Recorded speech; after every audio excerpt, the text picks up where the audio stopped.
जय जिनेन्द्र। जैन न्याय और दर्शन के इस चैनल में आप सभी का हार्दिक स्वागत है।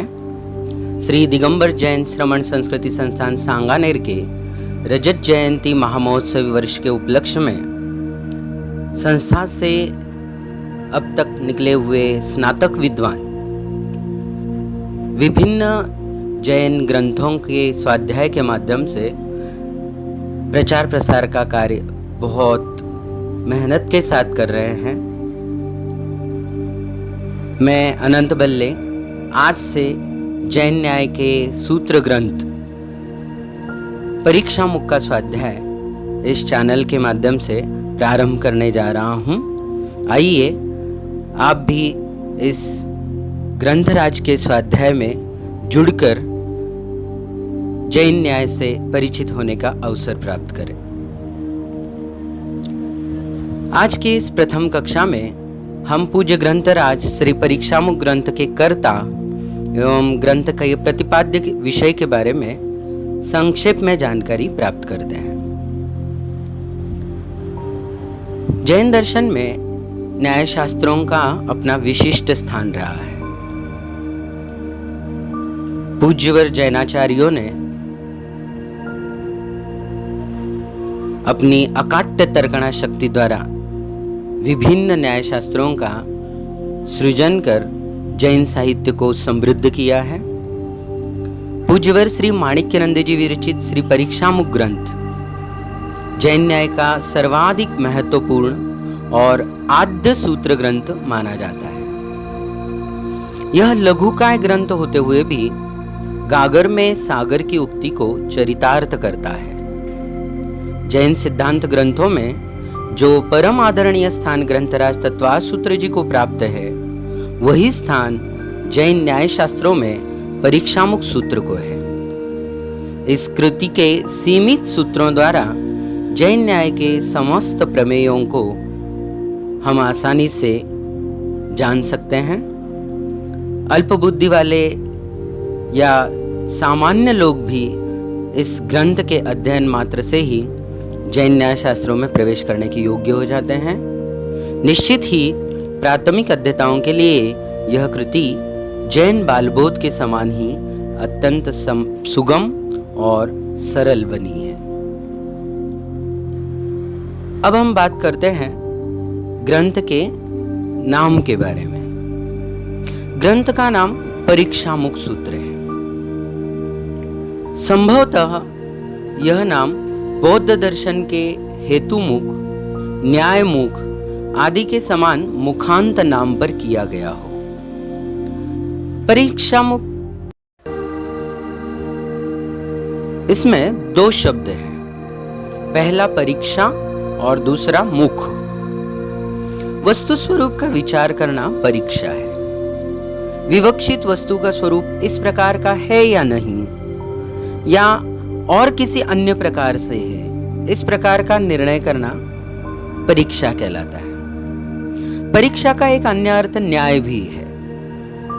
परीक्षा शब्द बना है परि उपसर्ग पूर्वक इक्ष धातु से। परि अर्थात आसमंतात, माने चारों ओर से, सभी पक्षों से। इक्ष अर्थात देखना और जानना।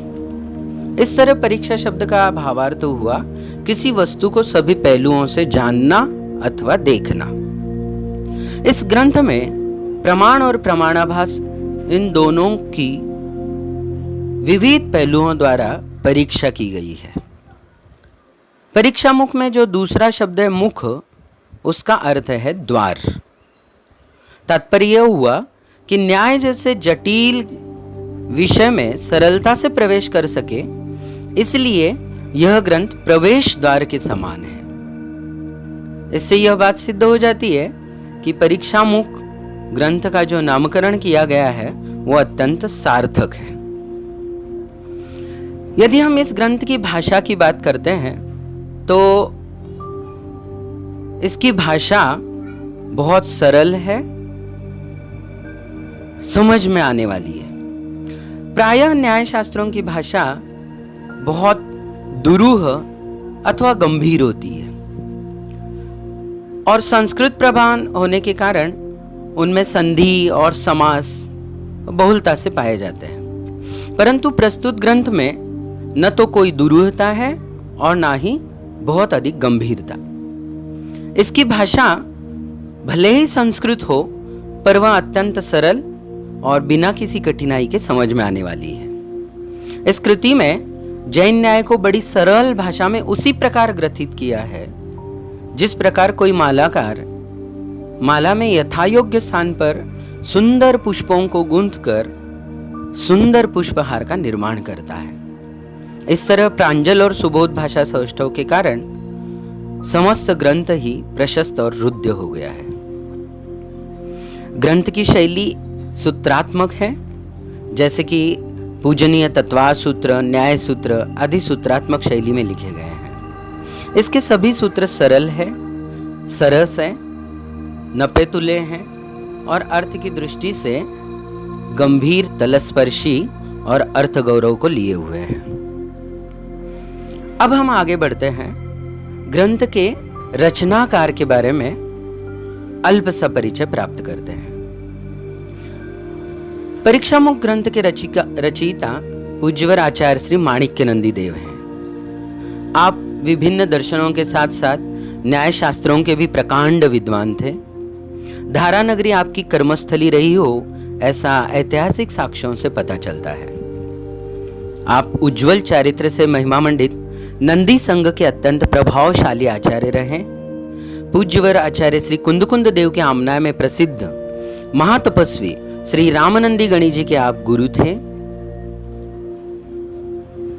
पूज्य श्री ऋषभनंदी जी दादा गुरु, तो पूज्यवर पद्मानंदी जी आपके परदादा गुरु थे। शिमोगा जिले के नगर ताल्लुके के एक शिलालेख के पद्य द्वारा पूज्य माणिक्यनंदी जी को जिनराज कहकर संबोधित किया गया है। श्री न्यायदीपिका में आपको भगवान के रूप में उल्लेखित किया है। पूज्यवर प्रभाचंद्र जी ने आप ही के पद पंकज के प्रसाद से प्रमेय कमल मार्तंड की रचना करने का उल्लेख अपने ग्रंथ में किया है। इससे आपके असाधारण वैदुष्य का परिज्ञान हमें होता है। श्री प्रमेय रत्नमाला में कहा है कि जिस धीमान ने श्री अकलंक देव के वचन सागर को मंथन करके न्याय विद्यामृत निकाला, उन श्री माणिक्यनंदी गुरुदेव को नमस्कार हो। अब हम बात करते हैं थोड़ा ग्रंथकार जी के समय के बारे में। पूज्यवर माणिक्यनंदी जी श्रीमद् भट्ट अकलंक देव, जो कि 7वीं 8वीं शती के जैन न्याय के प्रस्थापक आचार्यों में से एक माने जाते हैं, उनके उत्तरवर्ती हैं। पूज्य आचार्य श्री प्रभाचंद्र जी ने परीक्षामुख पर प्रमेय कमल मार्तंड नामक बृहद टीका लिखी है। डॉक्टर श्री दरबारलाल जी कोठिया जी ने अनेक प्रमाणों से यह सिद्ध किया है कि पूज्य श्री माणिक्यनंदी जी श्रीमद् प्रभाचंद्र जी के साक्षात गुरु थे, अतः आप उनसे पूर्ववर्ती सिद्ध होते हैं, या समकालीन तो कम से कम कह ही सकते हैं। श्री प्रभाचंद्र जी का समय 10वीं शताब्दी का उत्तरार्ध माना गया है। इस तरह पूज्यवर माणिक्यनंदी जी का समय उनसे थोड़ा पूर्व अर्थात लगभग 10वीं शताब्दी का पूर्वार्ध इतिहासकारों ने विभिन्न साक्ष्यों के द्वारा निश्चित किया है।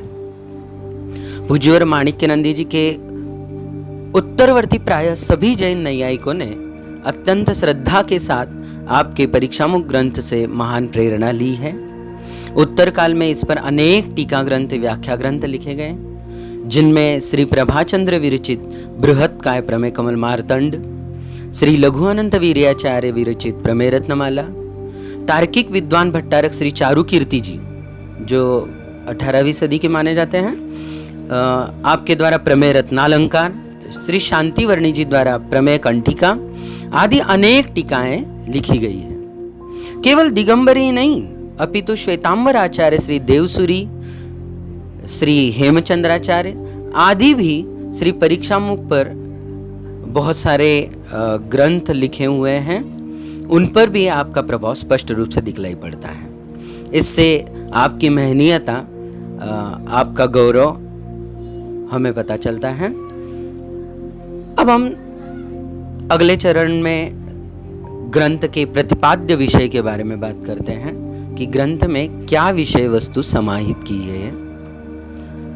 श्री परीक्षामुख ग्रंथ में कुल 6 परिच्छेद हैं। परिच्छेद से तात्पर्य है अध्याय। उन्हें ग्रंथकार ने समुद्देश भी कहा है। तो कुल 6 परिच्छेदों में, 6 अध्यायों में 208 सूत्र हैं। ग्रंथ के मंगलाचरण में, जैसा कि स्वयं आचार्य देव ने ही प्रतिपाद्य विषय के बारे में प्रतिज्ञा की है कि मैं प्रमाण और प्रमाणाभास का ही स्वरूप का वर्णन करूंगा, तो इससे पता चलता है कि ग्रंथ में प्रमाण और प्रमाणाभास यही 2 प्रतिपाद्य विषय रहे हैं। इसके प्रथम परिच्छेद में 13 सूत्र हैं, जिनमें प्रमाण सामान्य का विवेचन किया है। दूसरे परिच्छेद में कुल 12 सूत्र हैं, जिनके द्वारा प्रत्यक्ष प्रमाण का वर्णन किया गया है। तीसरे परिच्छेद में 97 सूत्र हैं। इस परिच्छेद में प्रमाण का दूसरा जो भेद है, परोक्ष प्रमाण, उसका वर्णन किया है। चतुर्थ परिच्छेद में 9 सूत्र हैं और इसके माध्यम से प्रमाण के विषय के बारे में वर्णन किया है। पंचम परिच्छेद में 3 ही सूत्र है, जिसमें प्रमाण के फलों का वर्णन किया है। अंतिम छठे परिच्छेद में 74 सूत्र हैं, जिनमें प्रमाणाभासों का और उनके भेदों का विस्तार के साथ वर्णन किया है।